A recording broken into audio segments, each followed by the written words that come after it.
Standard 7th Subject General Science, Unit 8th Static Electricity. Students, in previous video we learned about frictional electricity. So the electric charge generated by the friction, that is called as a frictional electricity. So we also saw about there is a attraction between unlike charges and repulsion between like charges. Electrically charged objects attracts towards uncharged objects. We saw some activities to change the object by contact or to charge the object by contact and to charge an object by induction. So here we studied these all in previous video. Now today we are going to start from one activity given in your textbook. Here try this. Keep a spent tube light in a dark place. Rub it vigorously with a thin polythene bag. What happens? So when we rub that spent tube with the thin polythene bags in a dark, there are spark produces. Then see second one. When an uncharged aluminum ball is brought near a negatively charged balloon, so there are some things happen here that is shown in this figure. See here in this figure, a figure shows that the opposite charge is generated in the order, or here the opposite charge is generated in the other object by induction, and the both objects get attracted to each other. इथं ए जे figure आहे त्याच्यामध्ये आपल्याला काय दिसतं, तर जो other object आहे तर त्याच्यामध्ये इंडक्शन चार्ज तयार होतो आणि दोन्ही ऑब्जेक्ट्स जे आहेत तर they are attracted towards each other. B फिगरमध्ये काय दाखवलं बघा, that B figure shown that on the touching both the charges are both objects becomes similarly charge. दोन्ही ऑब्जेक्टमध्ये सिमिलर चार्जेस तयार होतो. And here in the C figure काय दाखवते बघा, the like charges repels each other. दोन्हीमध्ये same charges तयार झाल्यामुळे काय होतात, so the both objects repel to each other. Okay, so this activity, about this activity. Now we are going to learn about the gold leaf electroscope.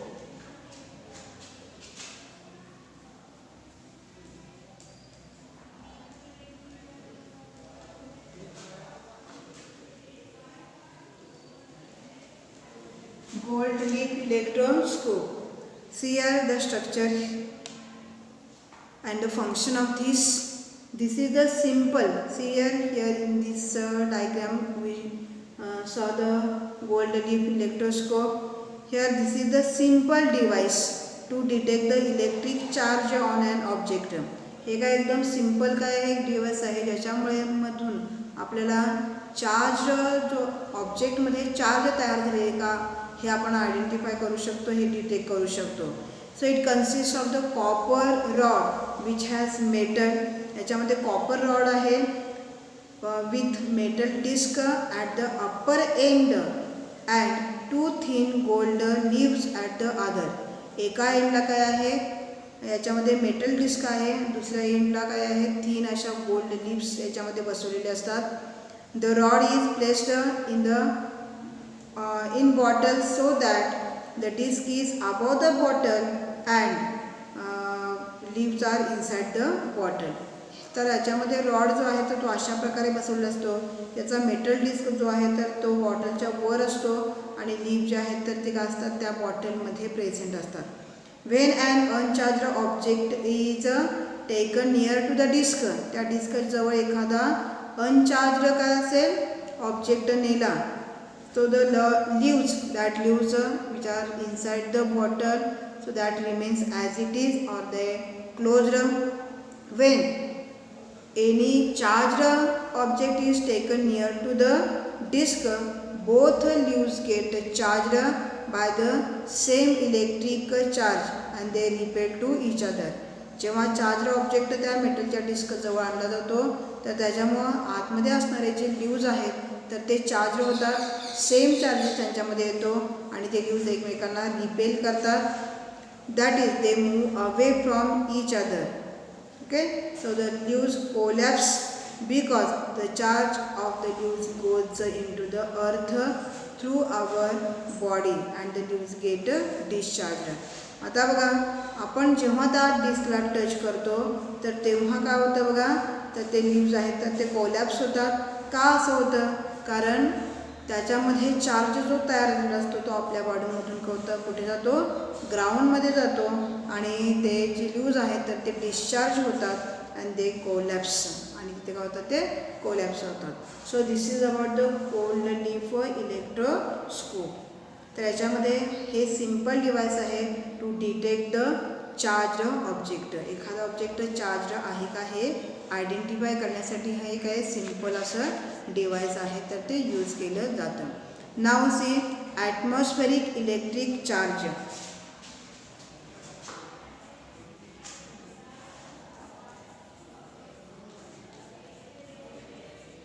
Atmospheric electric charge. So we have experienced the clouds, thunder, lightning, etc. आता आपण बऱ्याच वेळेला बघा clouds आपण बघतो, विजा चमकताना किंवा विजांचा जो गडगड आहे तर तो आपण बघतो. Sometimes we hear or read that lightning struck a tree or building and some people or animals were killed. अशा आपण बातम्या कितीतरी वेळा वाचतो, आपण बघतो पण की वीज जी आहे तर ती झाडावर पडली किंवा बिल्डिंगवर पडली आणि त्याच्यामुळं काही ॲनिमल्स किंवा काही जे पीपल्स आहेत तर ते दे आर किल्ड. अशा प्रकारच्या आपण काय करतो, बातम्या आपण वाचत असतो. So how does this happen? How can we prevent such injury or death? तर या प्रकारच्या घटना का घडत असतील किंवा या प्रकारच्या घटना घडू नयेत म्हणून आपण काय करू शकतो? So what it is that actually happens when there is a lightning in the sky and Wien lightning strike is the earth.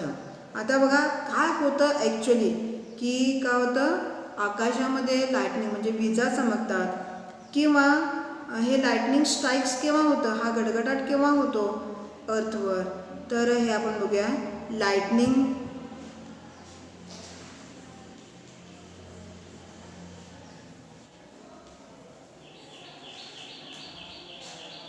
So wear air and clouds रब अगेन्स्ट ईच अदर. आता जेव्हा बघा एअर आणि जे clouds आहेत तर ते एकमेकांवर घासले जातात. Upper part of the some clouds on the upper side becomes positively charge. जेव्हा हवा आणि जे ढग आहेत तर ते एकमेकांवर घासले जातात तर तेव्हा त्या ढगांच्यापैकी काही जो पार्ट आहे, वरचा जो पार्ट आहे तर तो काय होतो, दॅट बिकम्स पॉझिटिव्हली चार्ज. त्यांच्यावर पॉझिटिव्ह चार्ज येतो and lower side becomes negatively charge. आणि त्या ढगांचा खालचा जो भाग आहे तर तो काय होतो, निगेटिव्हली चार्ज होतो. आता या the science behind lightning and lightning strike is very much complicated. आता हे का होतं, कसं होतं, तर याच्या मागचं जे शास्त्र आहे, विज्ञान आहे तर ते काय आहे, कॉम्प्लिकेटेड आहे, खूपच गुंतागुंतीचं आहे. पण इथं फक्त आपण सिम्पल जे आहेत तर ते आपण समजावून घेऊया. So let us see therefore consider a cloud in the sky with a negatively charge base about the plane ground. इथं काय होतं बघा, ग्राउंड जे आहे म्हणजे जमीन, त्याच्यावरचे जे ढगांचा जो भाग आहे तर तो काय झाला आहे, निगेटिव्हली चार्ज तयार झालेला आहे. लक्षात आलं? कारण ढगांचा काही सगळा वरचा जो भाग आहे पॉझिटिव्हली चार्ज आणि ढगांचा खालचा जो भाग आहे तर तो निगेटिव्हली चार्ज आहे.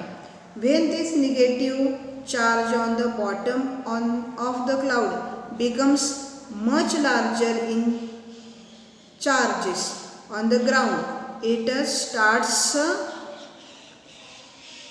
starts flowing towards the ground in the stages. आता बघा ग्राउंडवर काय आहे, ग्राउंडवर पॉझिटिव्ह चार्ज आहे. क्लाउडचा जो लोअर पार्ट आहे तिथं निगेटिव्ह चार्ज आहे. ह्या निगेटिव्ह चार्जचं प्रमाण जेव्हा जास्त होतं तेव्हा हे निगेटिव्हली चार्ज पार्टिकल्स जे आहेत किंवा हा निगेटिव्ह चार्ज काय होतो, that flows towards the ground. तर तो कोणत्या दिशेने फ्लो व्हायला सुरुवात होतं, ग्राउंडच्या दिशेने फ्लो व्हायला सुरुवात होतं. So this happens very fast. आता ही जी प्रोसेस आहे तर ती काय होते, खूपच फास्ट होते. In much less than a second. ही होण्यासाठी सेकंदापेक्षा खूप कमी कालावधी लागतो आणि याच्यामधून heat, light and sound energy are produced along with the electric current. आणि ही जी प्रोसेस म्हणजे हे जे सगळे negatively charge particle within a fraction क्षणार्धात काय होतात, जमिनीकडे फेकले जातात आणि याच्यामधून हीट, लाईट किंवा साऊंड जी एनर्जी आहे तर ती प्रोड्यूस होते इलेक्ट्रिक करंट जे आहे तर त्याच्यासोबतच. आता बघा lightning strike. What is a lightning strike?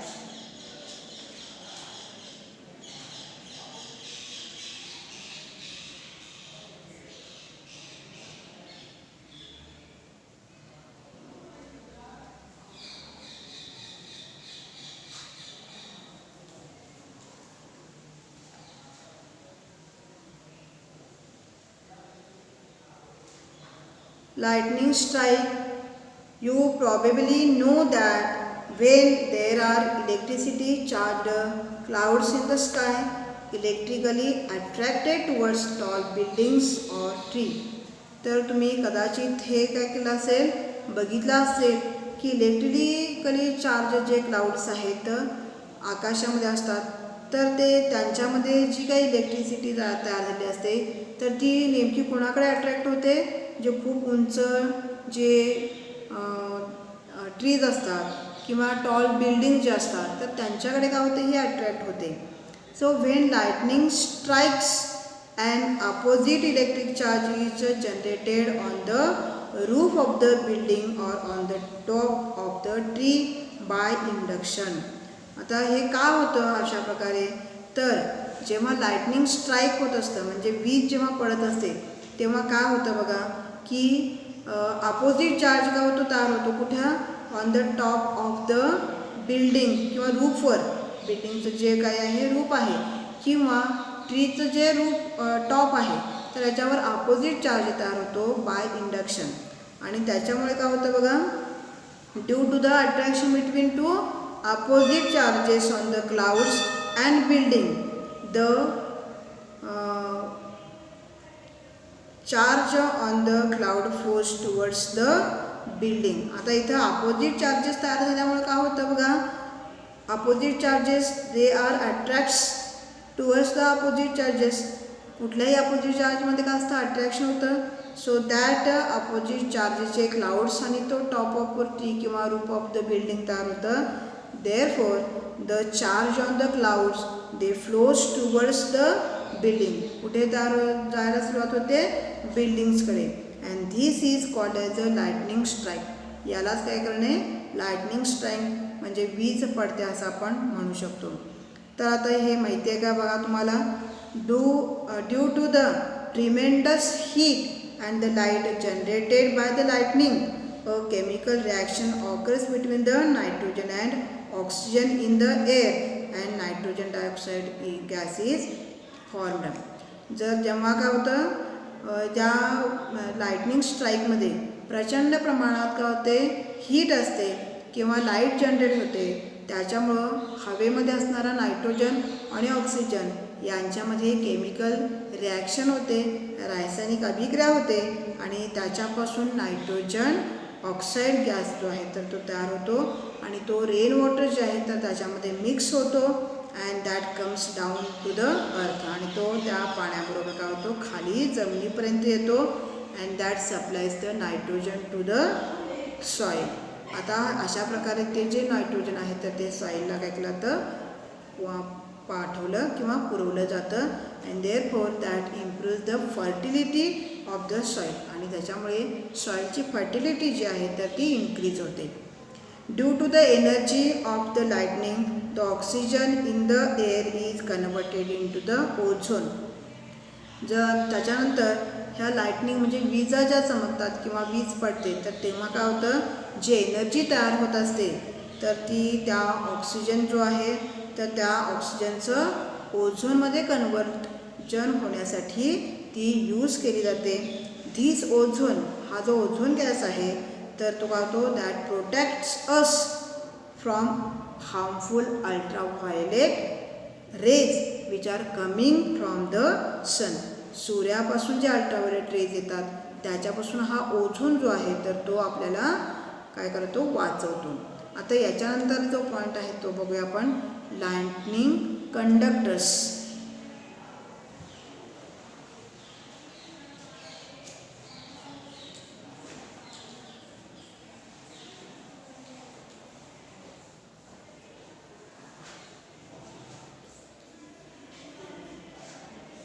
हे लाइटनिंग कंडक्टर्स म्हणजे काय असतात पहा. Lightning conductors is the device which is used for protection from the lightning strike. वीज जी पडते तर तिच्यापासून बचाव करण्यासाठी हे काय असतं, एक स्मॉल डिवाइस जे आहे तर ते वापरलं जातं. याच्यामध्ये काय काय असतं बघा, that consist of long copper strip with one end forged. एका काय असते, एक लॉंग अशी कॉपर स्ट्रीप वापरली जाते जिच्यामध्ये काय असतं, एक एंड त्याचं काय असतं फोरग्ड असतं. The end is at the higher part of the building, आणि ते जे एंड आहे तर ते सगळ्यात वरती उंचावर बिल्डिंगमध्ये काय होतं बसवलेलं असतं. The outer end of the strip is connected to the plate of the cast iron. त्याचं जे दुसरं जे आउटर जे काय आहे, अदर एंड जे आहे त्या स्ट्रीपचं तर ते आयर्न काय असतं प्लेटला कनेक्ट केलेलं असतं. त्याच्यानंतर one pit is dug in the ground. ग्राउंडमध्ये काय होतं, एक खड्डा खणलेला असतो. Coal salt that are filled in to that pit. त्याच्यामध्ये कोळसा किंवा मीठ जे आहे तर ते भरलेलं असतं. And there is also provision for the pouring water into it.